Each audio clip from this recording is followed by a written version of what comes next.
So as you come in, on your left is something I call Kimono, only because it reminds me of a painting that Monet did of his wife when she was in the era of Japonisme, when she was wearing a kimono, and it's that classic S-curve. And this is ink on a paper called Yupo, which doesn't absorb anything, so everything is just right on top. And that's small, it's about 16 by 20. And then we have to step back to see big 48 by 60. This is called MapQuest. In fact, I don't think I can get back far enough. Wait, there it is. I call it MapQuest because I cannot read maps, and you could certainly never find anything by looking at this, but it looks like the confusion of networks.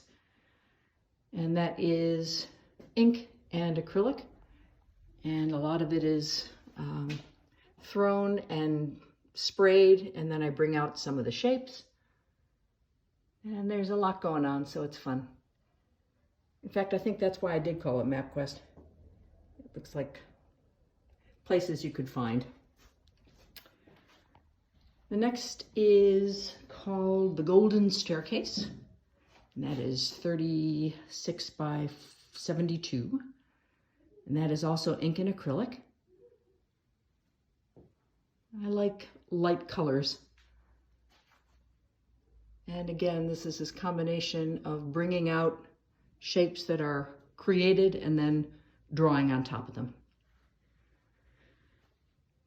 This is candy you can have when you come visit. The next is called Popped, because it kind of looks like popcorn. 48 by 48. This is also ink and acrylic. And I had some acrylic skins on here that I ripped a lot off, but maybe you can see the difference in texture here. If you pour acrylic medium on plastic sheeting on the floor, then pour some color into it, let it dry, rip it off, and then apply it, you get this three-dimensional sense that gives added depth in addition to whatever perspectival drawing you might do. Stepping back, this is called Prayer Flags.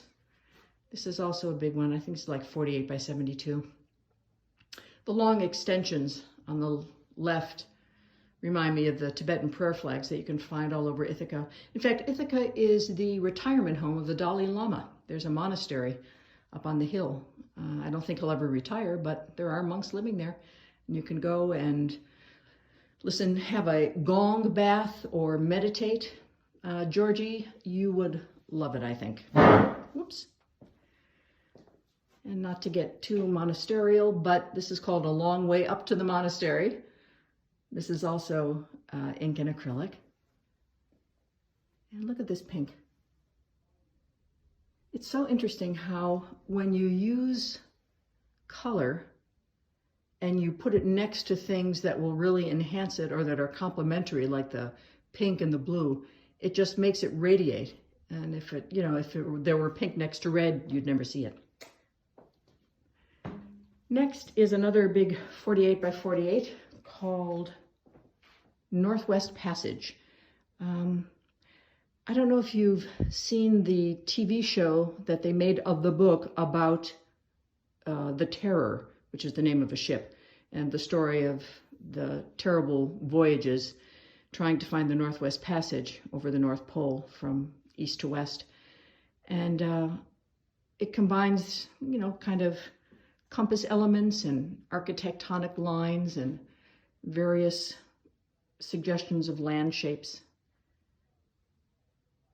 And a lot of pink, because I just don't think you can have too much pink, frankly. And the last big one in this room is called Past is Present.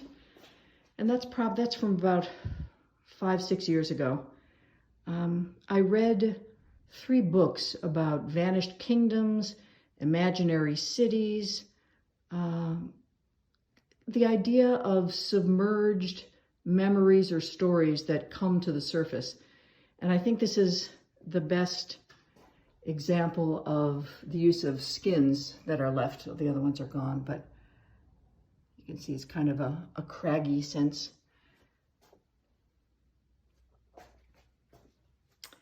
And the last pictures in this room are telescope pictures. You can see why I call them that, but you don't know why I call them that. I call them that because when I was young, my father, who was a painter, would take me to Niagara Falls to sketch with him. And I would always be looking through they weren't really telescopes, the binoculars, the big standing binoculars where you can look at the falls. And this little hole reminds me of those. And these mats were what I inherited from him after he died. He used to do small pen and ink caricatures or trees or something, and I do abstracts. But I love connecting with that memory. And one of the most remarkable things was he would sketch by the falls and the mist would get on the paper and smear things, and he would just incorporate that in the paintings. And about 2 years ago, I realized that's what I do intentionally, and I had never thought about it before. Anyway, it's funny. So this is a very different feeling. This is my Jetsons meet Kandinsky here. For some reason, I wanted to do this sort of hard-edged, mid-century modern painting. And when I thought about it more, I think I wanted to do them because the world seems so chaotic that what it takes to make a good geometric shape and sharp lines requires something that you actually can control. At least that's what I tell myself. But they just make me very happy. So this is a triptych. And there's all kinds of fun shapes and colors.